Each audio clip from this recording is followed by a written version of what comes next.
I'm kicking off my film ranking series, ranking the works of my favorite director and recent Best Picture winner, Paul Thomas Anderson. I'm only doing his feature films, but shout out to his short film Anima, featuring Tom York from Radiohead. It's on Netflix, and it's a great watch. Number 10 is his first film, Hard 8. I think this is the only lead role I've seen Philip Baker Hall play, and he's really memorable in it. The rest shows hints of what PTA would explore a lot of in his film. Not really a remarkable movie, but if after 10 movies, this is your worst one, you've got to be pretty exceptionally talented. Number 9, I have Inherent Vice, a weird offbeat mystery that I definitely appreciated more on the second watch. One of PTA's more experimental ones, but I really dig it nonetheless. Number 8 would be Licorice Pizza. By far, I would say his lightest movie, but also one that really captures the essence of the 70s, more so than prioritizing a plot. People might be turned off by its episodic nature, but I think it works given the tone, and it's nice to see him keeping the Hoffman family in the casting pool after Philip Seymour's passing. Number 7 is Punch Drunk Love, a movie that made me realize that Adam Sandler can actually be a really good actor when he has absolutely zero creative control over any other part of the movie. A great movie that really made me crave pudding by the end. We're getting to the big ones now, and number 6 is where I'm putting One Battle After Another, a super well-deserved Best Picture winner that shows off PTA's talents on a scale that is larger than anything that he's done before. It's got a fantastically memorable cast, with Sean Penn being the standout as a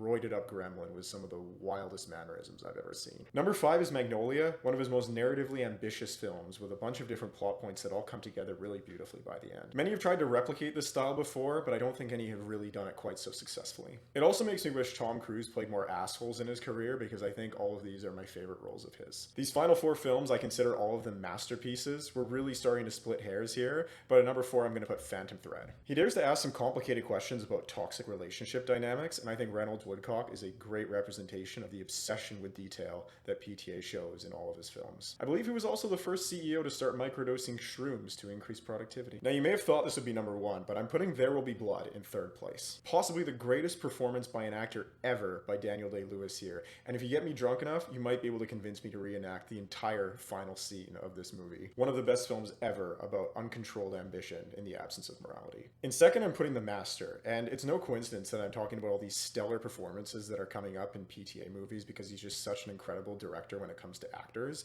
And if you tried to convince me that there is a performance in the 2010s greater than Joaquin Phoenix as Freddie Quell in The Master, you would have a very hard time. In 1st place, of course, I have Boogie Nights. This film is endlessly entertaining and has so many brilliantly written scenes it would take forever to recount them all. I think my favorite is probably when they try to scam Alfred Molina's drug dealer character with Jesse's girl playing in the background. I could watch this film on repeat, and I try and convince all of my friends to watch it at least once. Here's the final list on my Letterboxd. Let me know if you agree with it or if I'm totally nuts.